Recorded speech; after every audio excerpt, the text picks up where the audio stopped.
bahwa untuk memahami sebuah kalimat biasanya memang dilihat dari awal, kemudian pertengahan dan akhir. Jadi kalau kita membaca ayat misalkan langsung motong dari ayat terakhir itu akan sulit. Bismillahirrahmanirrahim. Baik.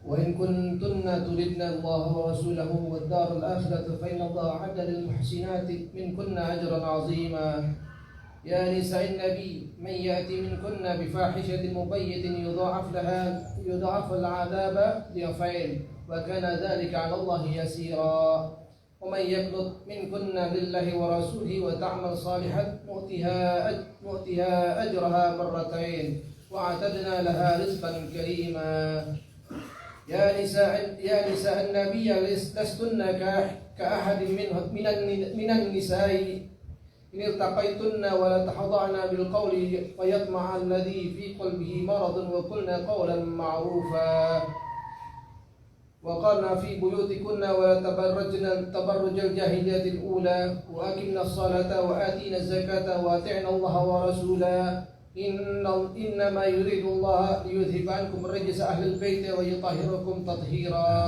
Ya, itu jadi kalau kita lihat awal, wawastu dan juga pertengahan, wadailuh dan juga ujungnya. Jadi baru kita bisa ngambil ceritanya. Jadi ceritanya diambil bisa dari awal.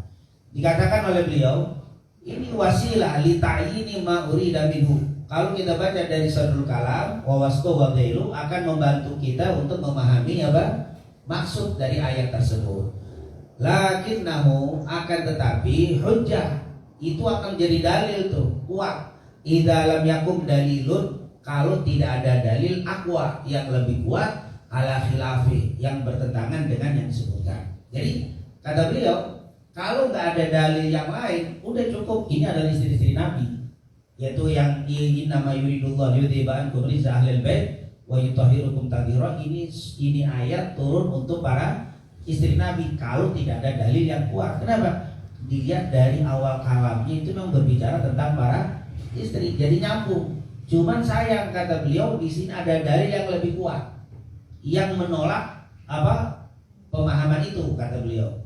Fauqamatur fauliyat anwah ditsia. Kalau nggak ada dalil yang kuat cukup udah. Ini adalah untuk para istri Nabi, bukan untuk ahlul bait yang dalam artian Fatimah, terus siapa? Ali, Hasan dan Husain. Jadi kalau dilihat dari awal ayat, ini ayat menunjukkan para istri. Kalau tidak ada dalil yang menolak, ternyata ada dalil yang menolak. Yang menolak dari itu dari mana? Dikatakan di sini, wa bi'ibaratin ukhra, dengan kalimat mudahnya, dengan kalimat yang lain, innal i'timada 'ala siyaq innama yatim. Sesungguhnya berpegang dengan lafaz redaksi itu akan sempurna laulam yakun hunaka nasun sharihun, kalau tidak ada nas yang jelas yang sharih ala khilafi yang menentangnya. Waqad wadahatin nusus adalatu ala khilafi, ternyata ada nas-nas yang menolak apa pemahaman tadi. Jadi kalau kita nggak ada dalil hadis, cukup bahwa inama yuridullah itu adalah maksudnya adalah para istri. Kenapa? Karena dilihat dari cerita sebelumnya, karena cerita ini berbicara tentang istri-istri Nabi. Cuman ada dalil di sini yang menolak bahwa di situ bukan maksudnya bukan istri tapi para ahlul bait adalah ahlul kisah. Dari mana? Wa fi dzalika qala al-'allamah Najmuddin At-Tufi Al-Hambali. Sebagaimana dikatakan oleh seorang alim yang bernama Najmuddin At-Tufi Al-Hambali bermadzhab Hambali yang meninggal pada 711 Hijriah fi Syarh Mukhtasar Ar-Raudhah, yaitu dalam kitabnya Syarah Mukhtasar Ar-Raudhah wa fi Sahihain, dan juga hadis ini terdapat di dalam kitab Sahih Bukhari Muslim. Annahu sallallahu alaihi wasallam lamma arada mubahala Nasara Najran, waktu Nabi ingin melakukan mubahalah dengan orang-orang Nasrani dari Najran. Jadi memang Rasulullah SAW dulu pernah ditantang untuk bermubahalah seperti yang sudah kita ceritakan, yaitu datang beberapa pendeta, lalu mereka menantang Nabi Muhammad untuk bermubahalah. Mubahalah itu sudah kita jelaskan, artinya bersumpah untuk mendapatkan kehancuran bagi yang salah atau bagi yang berdusta. Yaitu kita sudah ceritakannya soal di sebelumnya kalau nggak salah. Masih ingat nggak cerita mubahalah itu? Hah? Waktu itu orang-orang Nasrani, tokoh-tokoh pendeta itu datang ke Rasul, Nabi, Muhammad, itu adalah palsu, ajaranmu nggak benar dan seterusnya. Akhirnya mereka bilang, Rasulullah bilang, kalau begitu baik, kita bermubahalah. Kalau memang ajaranmu benar dan kamu tidak bohong, maka engkau akan selamat, aku akan hancur. Tapi kalau ajaran yang dibawa oleh aku ini benar, maka engkau yang akan hancur. Kemudian dipanggillah oleh Rasulullah Ali, Fatimah, Hasan dan Husain, yaitu nadu abna'ana wa abna'akum wa nisa'ana wa nisa'akum. Waktu datang semuanya, pendeta-pendeta itu melihat muka-muka Ahlul Bait dan muka Nabi Muhammad, dibilang ini wajah-wajah yang jujur, wajah-wajah yang mulia, wajah-wajah yang baik. Mereka bilang, wallahi kalau kita bermubahalah kita akan apa? Mengalami kehancuran. Jangan akhirnya nggak jadi karena takut dengan apa? Mubahalah bersama Nabi Muhammad SAW.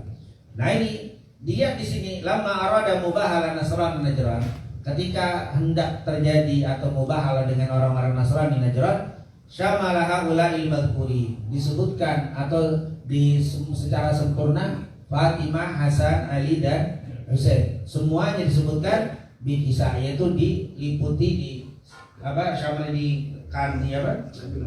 Iya bukan dikeredongin. Iya dikeredongin ya, di apa? Ya ditutup gitu. Semuanya sama kisah dengan sehelai apa? Kain ditutupin. Terus dikatakan ini yang disebut, yaitu siapa sih yang dikeredongin tuh? Ali, Fatimah, Hasan dan Husain. Bikisain wajah bihim liyubahila bihim. Mereka datang lalu mengadakan apa? Untuk mengadakan mubahalah dengan mereka. Qala haula'i ahlul baiti. Nabi bilang apa? Haula'i ahlul baiti. Mereka inilah yang dimaksud dengan apa? Ahlul baiti. Wa dzalika hina nazala qaul ta'ala, dan itu ketika turun ayat Waqul ta'ala nad'u abna'ana wa abna'akum, yaitu surat Al-Imran ayat 61. Fadalla dzalika kullu ala anna ahlul bait. Ini semua menunjukkan bahwa yang dimaksud dengan ahlul bait hum haula la ghair. Mereka itulah dan tidak ada yang lain. Berarti Hanas ini mematahkan pemahaman secara redaksi. Secara redaksinya istri termasuk atau masuk ahlul bait itu dalam para istri, karena secara redaksinya cerita tentang ahlul bait, cerita tentang istri masuk kalimat ahlul bait. Seandainya tidak ada hadis-hadis kayak begini, kata muallif, udah maksudnya ahlul bait itu para istri. Cuman karena ada hadis seperti ini, maka menolak redaksi secara bahasa. Jadi kata beliau, benar di dalam memahami ayat, di dalam hadis harus dibaca dari awal. Dari awal akan dipahami siapa yang dimaksud. Tetapi kalimat itu tidak jadi dalil ketika ada dalil yang lebih kuat. Dalil yang lebih kuat apa? Ayat hadis Sahih Bukhari Muslim. Karena memang secara logika, secara bahasa kuat jadi dalil, tapi kalau ada dalil yang lebih kuat dari Quran dan hadis kalah. Jadi bahasa kita ini bahwa apa yang disebutkan dalam hadis atau Quran itu lebih kuat dari segi bahasa atau dari segi pemahaman. Jadi kalau dari segi pemahamannya ini para istri, tapi dari hadis ini adalah siapa? Ahli kisah. Maka beliau lebih menguatkan ahli kisah. Seandainya tidak ada hadis kayak tadi, udah ini adalah para istri ahlul bait, nggak masuk ke dalam ahli kisah. Tapi karena ada hadis ini aqwa, kata beliau ini dalil lebih kuat daripada walaysa nisa muradat minhu, maka nisa tidak termasuk dari apa? Innama yuridullahu yudhiba ankum rijza. Karena ada hadis ini. Wa illa laqala li Ummi Salamah, kalau tidak pasti dikatakan kepada Ummu Salamah anti minhum. Walam yakul laha dzalik bal dhahiru kalami nafyu kauniha minhum. Karena waktu itu, waktu dikeredongin tuh Ummu Salamah pengen ikut. Ya Rasulullah, saya pengen ikut. Jangan, anti ala khair. Engkau tetap dalam kebaikan, jangan masuk dalam bab ini. Ummu Salamah istri Nabi. Kalau memang masuknya dalam para istri, pasti Ummu Salamah dimasukkan di dalam kisah. Nah ini kalimat masih berkaitan dengan ahlul bait itu siapa. Maka sekali lagi pendapat tentang ahlul bait para istri itu ada, terutama para mufassir. Banyak ahli tafsir, kalau kita baca tafsir Al-Quran, kebanyakan mereka mengatakan Ahlul Bait itu adalah para istri Nabi. Kenapa? Karena mereka melihat dari tafsir ayat dari awal ayat 329 sampai 33, oh ini cerita tentang Nabi, berarti ini istri Nabi. Nama yuridullah yudhiba. Tetapi banyak ahli hadis mengatakan ini bukan istri Nabi, tapi ini masuk ke dalamnya adalah para ahli kisah, yaitu Ali, Fatimah, Hasan dan Husain, karena dia megang dari hadis ini. Alhamdulillah. Tentunya kalau dijelaskan nanti oleh para ulama, ahlul bait itu termasuk istri Nabi, tapi ahlul kisah khusus daripada ayat innama yuridullah. Tapi tentunya kalau kita buka tafsir dari tafsir Syiah, di situ mereka juga kurang percaya dengan hadisnya, walaupun bab ini mereka pegang, hadis Bukhari Muslim tidak percaya, tapi bab ini mereka pegang. Aslinya Syiah itu tidak percaya dengan Bukhari Muslim, tapi karena ini hadis mendukung pendapatnya sangat pegang. Terus ditambah mereka menambahkan innama, dikatakan di situ innama, kan cerita tentang para istri Nabi, terus sampai di bab ini innama ada tul hasr, menunjukkan yang kesini nggak masuk. Karena innama ini mungkin kalau bahasa kita memutuskan kalimat sebelumnya, jadi itu ada tul hasr, dan dia bilang mungkin kalau bahasa kita cuman, bukan sesungguhnya. Innama yuridullah, sesungguhnya enggak, hanya saja. Mungkin kalau bahasa kampung Ramat only, itu innama itu masuk Ramat nih, keren ya. Innama yuridullah liyudhiba ankum. Nah di sini innama membatasi, menunjukkan bahwa para istri nggak masuk dengan kalimat innama. Kalau tidak, dia yang kedua dikatakan namanya para istri Nabi di situ innama yuridullah liyudhiba ankum, itu pakai domir bukan ankunna, tapi ankum. Di sini menunjukkan ada lakinya, betul untuk laki. Kalau untuk istri-istri semuanya seperti lafaz sebelumnya pakai in kunna turidna dunya, itu kan ada kalimat pakai domirnya itu perempuan. Ini kalau untuk perempuan innama yuridullah liyudhiba ankunna, tetapi di sini liyudhiba ankum, ini menunjukkan bukan untuk istri. Nah, itu dengan secara, tetapi nanti dalam bahasa ternyata boleh ankunna dan ankum masuk ke dalam perempuan dan laki, walaupun ankum biasanya untuk laki-laki. Kemudian innama yuridullah liyudhiba ankum rijza ahlil bait. Innama yuridullah liyudhiba ankum rijza ahlil bait wa yutahhirukum. Itu wa yutahhirukum, bukan wa yutahhirukunna, tapi yutahhirukum. Innama, jadi kalimat-kalimat itu pun kemudian disebut ahlul bait. Itu kata-kata al-bait, kalau azwaj mestinya ahlul buyut, yaitu buyut, karena para istri Nabi itu enggak satu rumah, tetapi rumahnya masing-masing. Jadi kalau untuk para istri Nabi mestinya kata mereka dikatakan liyudhiba ankum rijza ahlal buyut, karena memang buyut, para istri Aisyah sendiri, Ummu Salamah sendiri. Tapi kalau Fatimah, Ali, Hasan, Husain satu, makanya ahlul bait. Nah ini di sini tentunya pendapat yang panjang, maka dari segi itu saja masih apalagi ditambah dengan dengan dalil-dalil nas hadis. Maka di sini al-muallif pengarang lebih menguatkan innama yuridullah liyudhiba ankum rijza ahlul bait wa yutahhirukum tathira adalah untuk ahlul kisah. Nggak tahu antum mana serahkan, tetapi kalau dilihat dari lafaz-lafaz ini, tapi nanti kita lihat dapat yang keras juga.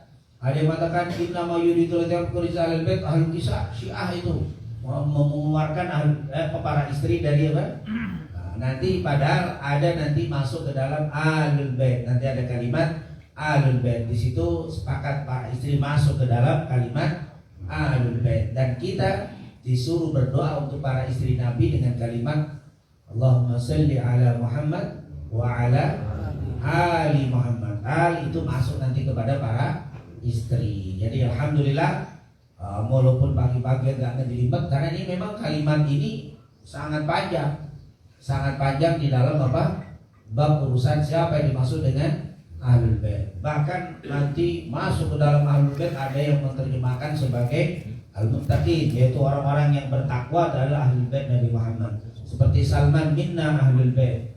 Salman itu dari golongan kami, padahal Salman nggak ada, bukan masuk ke dalam anak mantu Rasul, istri itu termasuk. Tapi Rasulullah pernah bilang Salman minna ahlul bait. Nabi Salman itu adalah bagian kami ahlul bait. Ini maka dalil ini dijadikan dalil, oh siapapun yang bertakwa soleh termasuk ahlul bait. Nah, nanti tentunya pembahasan sangat panjang bab ini, tapi yang kita pegang dari Ad-Durar al-Bahiyah. Kalau kita ditanya dalam kitab Ad-Durar al-Bahiyah siapa yang masuk dengan ahlul bait, ahlul kisah. Nah, dengan dalil-dalil yang dengan dalil-dalil yang beliau sampaikan. Insyaallah nggak menjadi ya, terutama yang belum baca sebelumnya. Kalau baca sebelumnya, karena bab ini masih berbicara tentang definisi atau istilah manhum ahlul bait, siapa yang dimaksud dengan ahlul bait. Wallahu a'lam. Tapi yang paling penting saya garis bawahi, nggak usah diurusin punya pendapat. Intinya kalau ditanya menurut Ad-Durar atau muallif Ad-Durar al-Bahiyah, karena kita baca kitab ini, siapa yang dimaksud dengan ahlul kisah, ahlul bait adalah ahlul kisah, yaitu Ali, Fatimah, Hasan dan Husain. Karena dengan dalil-dalil yang tadi. Ada yang lain nggak bab ini? Sebelum pindah ke nasaidinya. Ini aja mengenai mubahalah. Mubahalah memang dari dulu sampai sekarang, walaupun dari Rasulullah tidak terjadi, tapi apa yang baru terjadi dialami oleh waktu itu, bahkan juga saksi tidak ada, masih tetap divonis. Nah, apakah itu bagian daripada penistaan agama apa yang dilakukan oleh beliau? Karena sangat jauh bahwasanya saksi tidak ada yang tahu, bahkan justru memberatkan kepada yang menuduh. Tapi kok kenapa vonis tetap 6 tahun?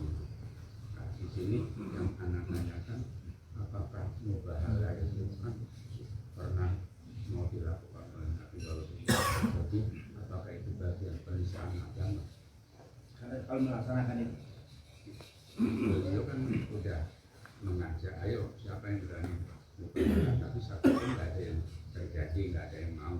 Tapi kok kenapa tetap dituduh penistaan agama?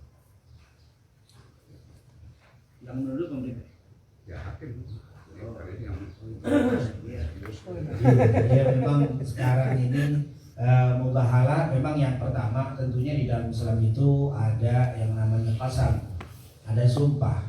Nanti yang berat lagi di atas sumpah itu mubahalah. Al-Imam Nawawi rahimahullah melarang kita untuk bermain-main dengan qasam.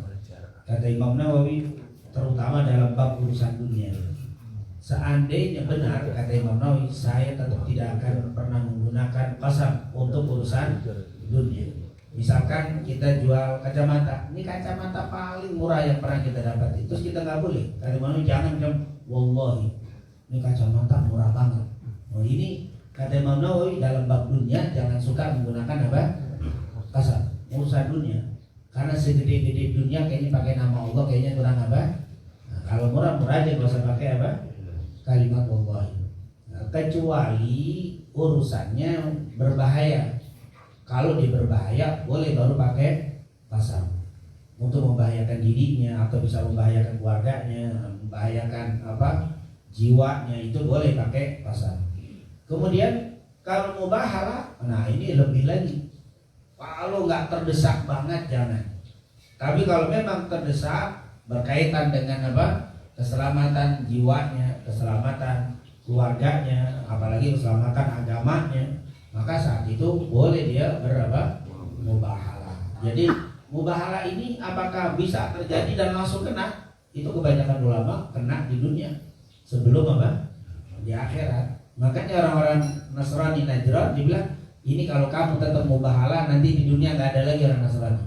Ada di dunia, karena bicaranya tentang di dunia kena. Jadi mubahalah itu sangat-sangat rawan untuk kena balak dari Allah Subhanahu wa taala di dunia sebelum di akhirat, dan terutama berkaitan dengan keagamaan. Itu sangat detail. Nabi Muhammad tidak pernah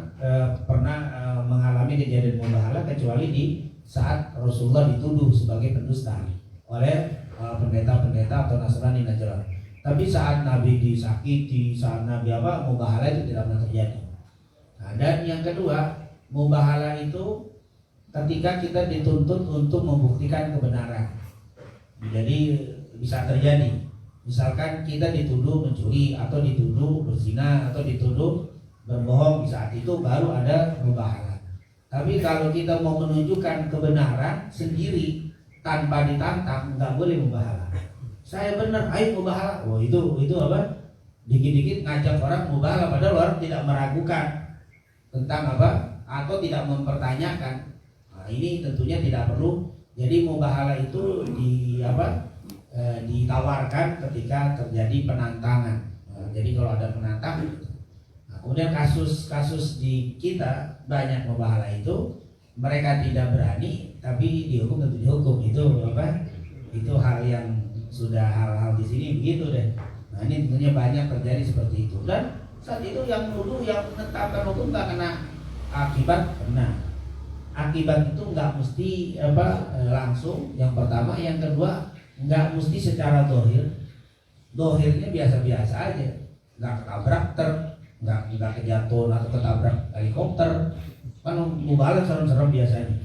Itu tapi bisa jadi dalam hatinya, kemudian sakitnya, di dalam hancur keluarganya. Hancur kan istilahnya kalau memang kau betul akan hancur keluargaku. Nah, itu bisa hancur dalam artian nggak mesti kalau zaman dulu hancur itu langsung mati, tapi sekarang bisa tiba-tiba terkena narkoba, ternyata itu hancur yang lebih berat daripada cuma sekedar mati atau sakit. Yaitu sakit dalam artian pergaulan, kehidupan itu. Ini tuh bisa terjadi. Mubahalah itu nggak harus dengan fisik langsung, tapi jiwanya bisa Nah, kalau memang terjadi mubahalah dan benar-benar mubahalah benar dan dia benar, yang diajak dan yang melawan itu salah, pasti lawan tidak boleh. Nah, tapi bentuk-bentuk daripada kehancuran itu tentunya berbeda-beda. Zaman dulu dengan sekarang berbeda. Allah memberikan adab itu berbeda. Makanya nanti ketika bercerita misalkan zaman Abraham misalkan, Allah turunkan adab langsung berbentuk burung ababil bawa batu, langsung kena neraka. Artinya batu neraka dan hancur orang itu langsung. Tapi sekarang boleh jadi nggak seperti itu. Allah nggak turunkan begitu, tapi dengan berbagai macam penyakit. Seperti kita kalau kita baca cerita Ya'juj wa Ma'juj, itu dihancurkan Ya'juj wa Ma'juj itu akan diturunkan hewan kecil yang masuk ke lubang-lubang badan Ya'juj wa Ma'juj, kemudian menghancurkan Ya'juj wa Ma'juj dari dalam. Bahkan dikatakan nanti itu tubuhnya tinggal tulang, dagingnya semuanya hancur, tinggal tubuh dan tulang dan kulit, kemudian hancur semuanya. Nah itu boleh jadi nanti berbentuk kuman atau bakteri atau yang zaman dulu mungkin harus berbentuk lalat. Kalau zaman dulu kelihatan, tapi zaman sekarang atau zaman nanti itu boleh jadi dengan bisa saja berbentuk macam-macam penyakit yang tiba-tiba kurus, badannya hancur. Itu kan banyak sekarang. Yang zaman dulu biasanya berbentuk, tapi zaman modern nanti akan berbentuk beda, tapi penghancurannya sama.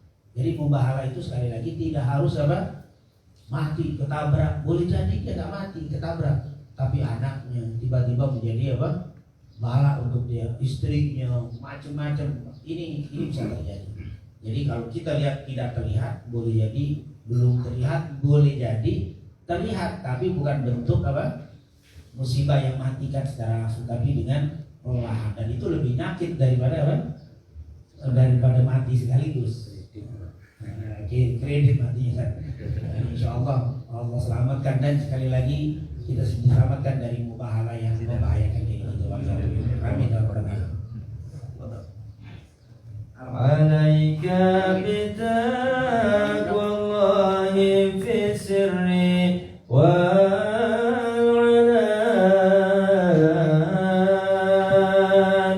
وخالق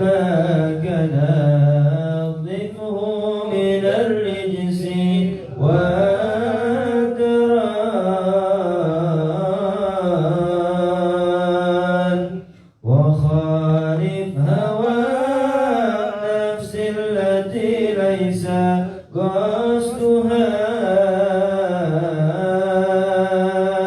سوى الجمع للدار التي حشوها المحال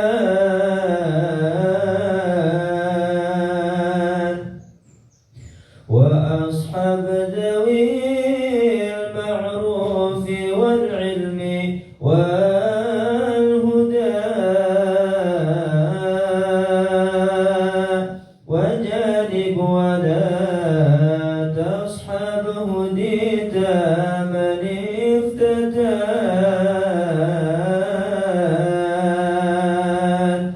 وإن ترضى بالمكسوم عشت منعما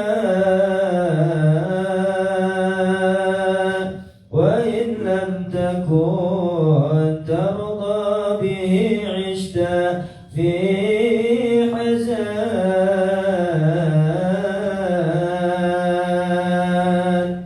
وصل بقلب حاضر غير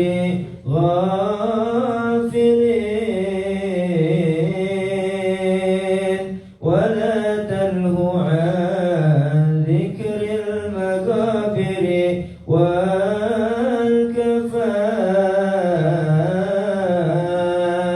والكفان وما هذه الدنيا بدار إقامة وما هي إلا كالطريق إلى الوطن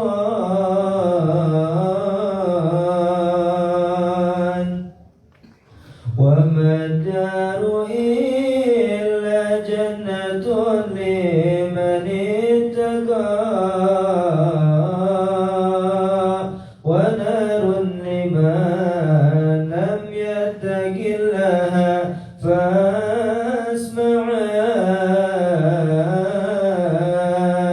فاسمعان فيا رب عاملنا بلطفك واكفنا بجودك واعصمنا من الزيغ والفتان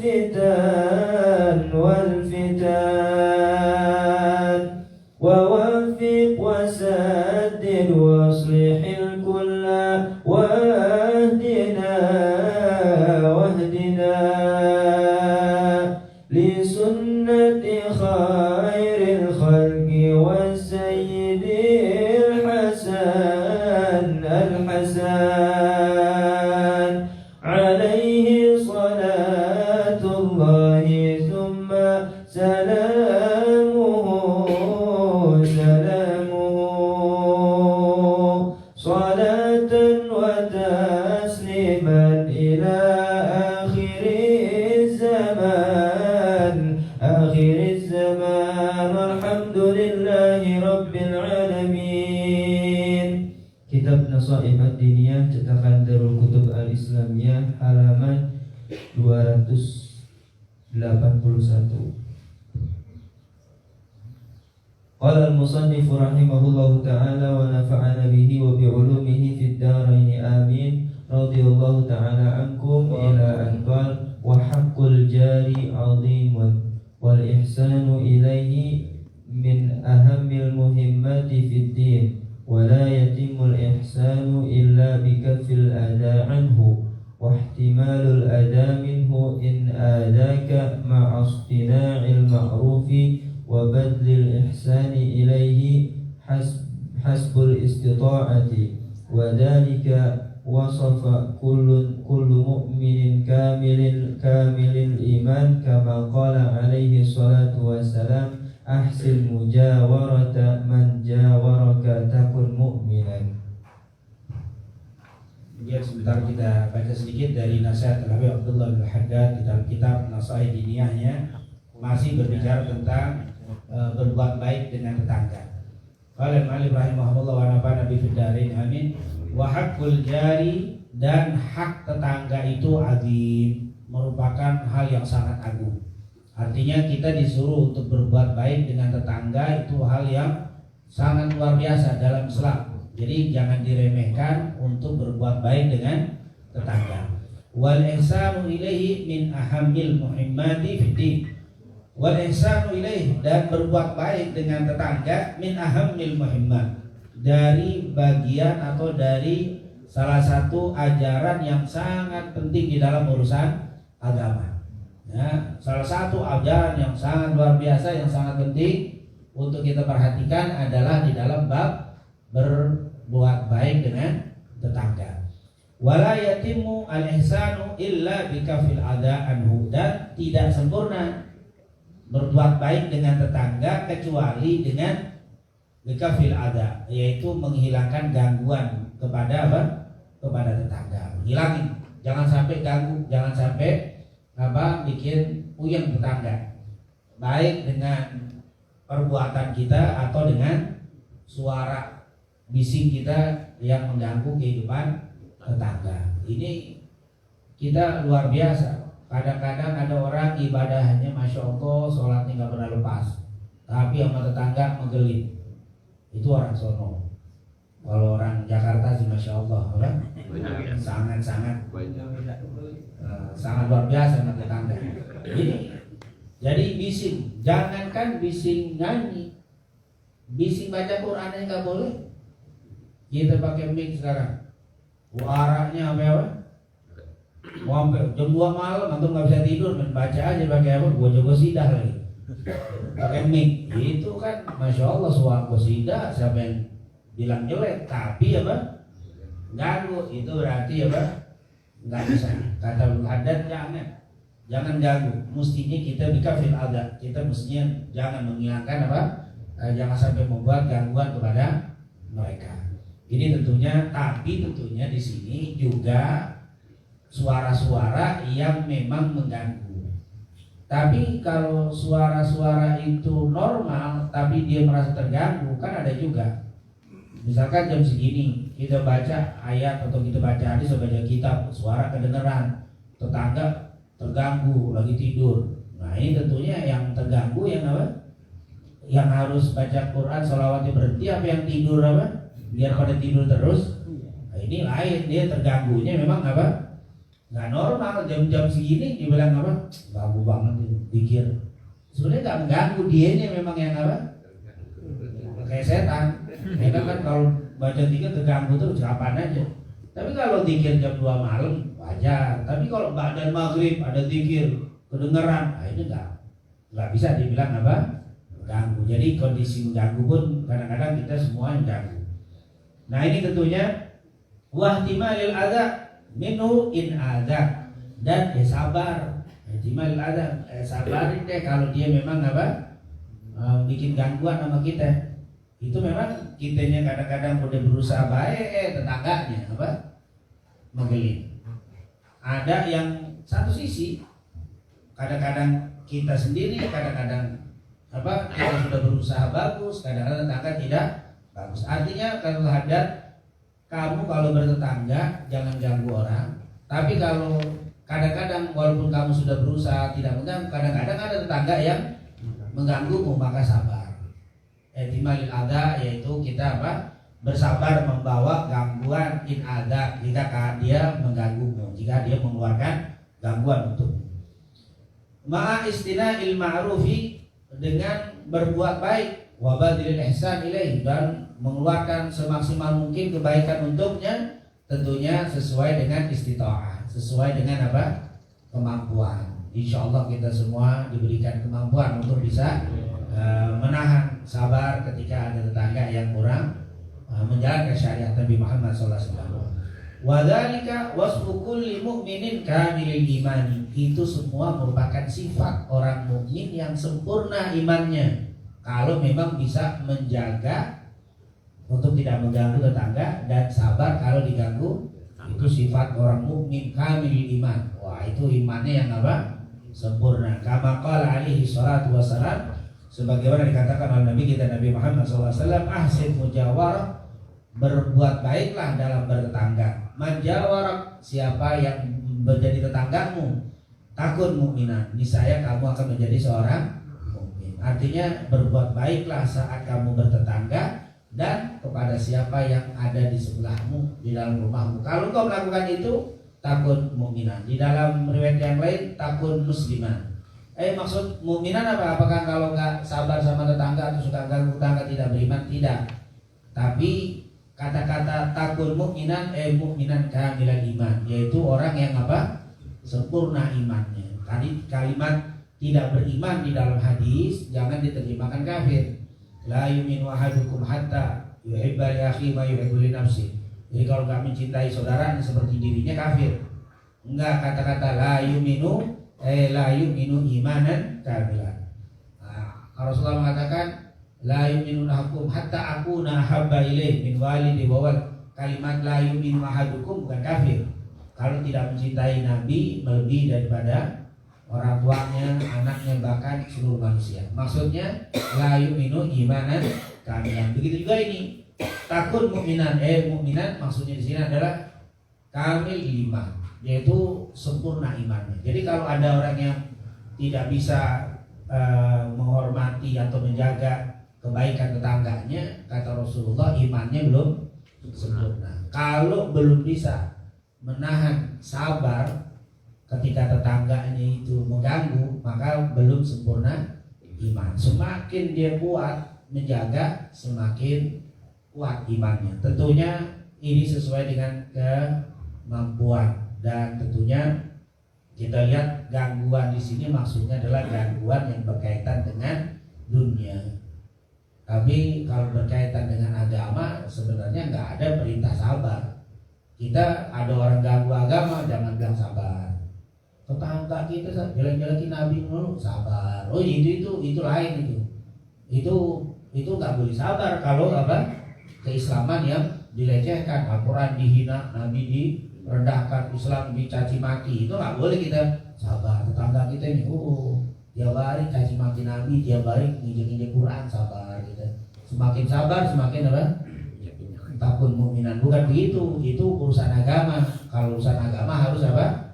Nah, tapi kalau urusan pribadi boleh untuk kita berlaku sabar. Seperti yang sudah kita ceritakan tentang Imam Abu Hanifah, tentang para ulama salafus saleh dulu. Kita ya dihitungnya kecil banget gangguannya. Paling gangguannya kalau naik motor, ngebut ngalpot, kadang-kadang manasnya depan pintu, depan pintu semuanya udah kayak apa? Rumah kayak dinabunin. Itu Pak. Nah itu kayak begitu-begitu tuh yang mesti apa? Udah, ya kalau bukan berarti didiemin, boleh dikasih tahu. Tolong dah kalau apa? Apalagi udah gitu, udah solar, tua lagi mobilnya, lalu busi nggak diganti-ganti, sekali bung ngebut apa? Cemong mungkin orang itu kan ya perlu apa? Perlu sabar, tapi perlu dikasih tahu. Jangan kita apa? Diam. Nah ini dikasih tahu. Ternyata itu memang perlu kesabaran. Yang model begitu kan? Ya mungkin kalau rumah ada halaman besar masalah, kalau pas rumah apa? Dempetan itu terasa. Kemudian ngetok, dia malu apa? Dia malam mantekin apa? Debak orang tidur udah kayak apa? Itu kan terasa itu kalau ya, kalau rumah jauh-jauh nggak kedengeran, tapi kalau yang dempet ya udah sabar-sabar kayak begitu. Kali itu pembuka pintu rezeki biar bisa di rumah, sabar insyaallah di jalan menuju apa? Bisa beli rumah sendiri bisa. Kalau perlu sawah nggak ada suara apa? Kedebak-kedebuk cari rumah jauh itu. Memang begitu mesti apa? Mesti sabar. Nah, seperti yang apa diceritakan oleh para ulama tentang Imam Abu Hanifah yang punya apa? Tetangga tukang mabok, nyanyi mulu, mana nyanyi mabok, syairnya nyinggung-nyinggung lagi. Imam Abu Hanifah punya tetangga udah tukang mabok. Kalau malam orang pada tidur, Imam Abu Hanifah udah nyanyi. Nyanyinya mending enak, fals suaranya. Syairnya nyinggung Imam Abu Hanifah. Imam Abu Hanifah nikmat. Padahal Imam Abu Hanifah kaya raya, gubernur kalau disuruh mau sama Abu Hanifah, takut sama Abu Hanifah. Tapi didiemin, nggak pernah dia usir. Sekali waktu malam-malam gak kedengeran suara. Paginya nanya Imam Abu Hanifah, nih kemana tetangga kita? Karena Imam Abu Hanifah tahu, tumben gak ada gak ada lagu senandung malam yang biasa didengar. Mana?